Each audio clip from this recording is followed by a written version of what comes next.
Good morning. I've decided this month to have a look at some issues that have come to light recently in circumstances in which a taxpayer has made a personal deductible contribution to super and where the contribution has been made to a self-managed super fund. It appears that the ATO has been refusing certain tax deductions for certain superannuation contributions, even though the taxpayer was entitled to claim a deduction. Whilst the ATO has been initially refusing the deduction, the issue appears to have arisen from an operational error, and I quote that. The confusion appears to arise as to exactly what forms are required to be completed in order for the member to lodge the notice of intent to claim a deduction for the contribution. Under current rules, most superannuation fund members must lodge the notice of intent to claim or vary a deduction for personal contributions form with the fund trustee before the member is able to claim a deduction from the ATO.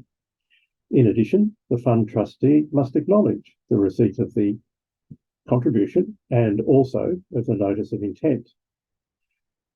The timing of the contribution notice requirements haven't changed, and the form must be lodged either before the member submits their income tax return for the financial year in which the contribution was made, or before the last day of the subsequent income year, whichever is the earlier.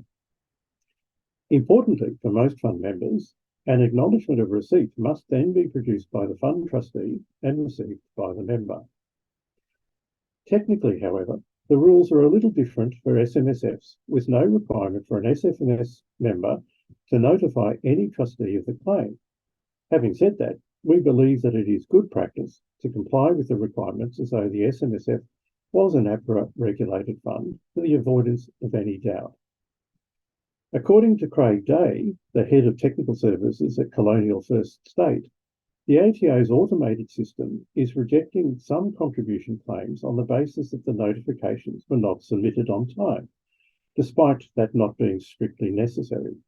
According to Craig, there is no requirement for an SMSF to report the acknowledgement to the regulator, but the ATO can't see that the fund is an SMSF.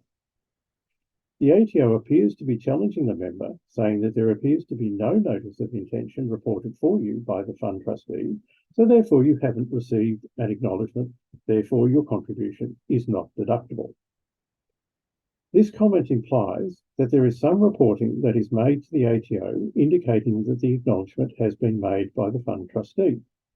I'd have to say that I have been unaware of this reporting in the past.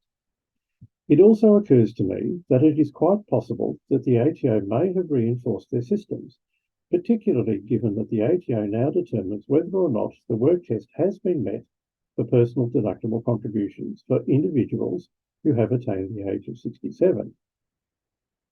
As always, if a contribution deduction has been rejected for not properly communicating the issue with the ATO, a taxpayer is always able to dispute the issue with the ATO to challenge the ruling. If this is unsuccessful, the matter can be further escalated for external review by the Administrative Appeals Tribunal or the Federal Court. Bear in mind there'll be cost involved in challenging this. Given that this issue has arisen, it would be prudent, I think, for all advisors to check with their clients in circumstances in which a tax deduction has been claimed to ensure that both the client's taxable income has been reduced accordingly and that the SMSF has accounted for the contribution correctly. It's important to note that a deductible contribution is still treated as a non-concessional contribution in the hands of the fund trustee until it can be determined that the contribution should be treated otherwise. It'll be interesting to see where this all goes. But in the meantime, keep a watch out, and I'll catch you next month. Thanks very much. Bye.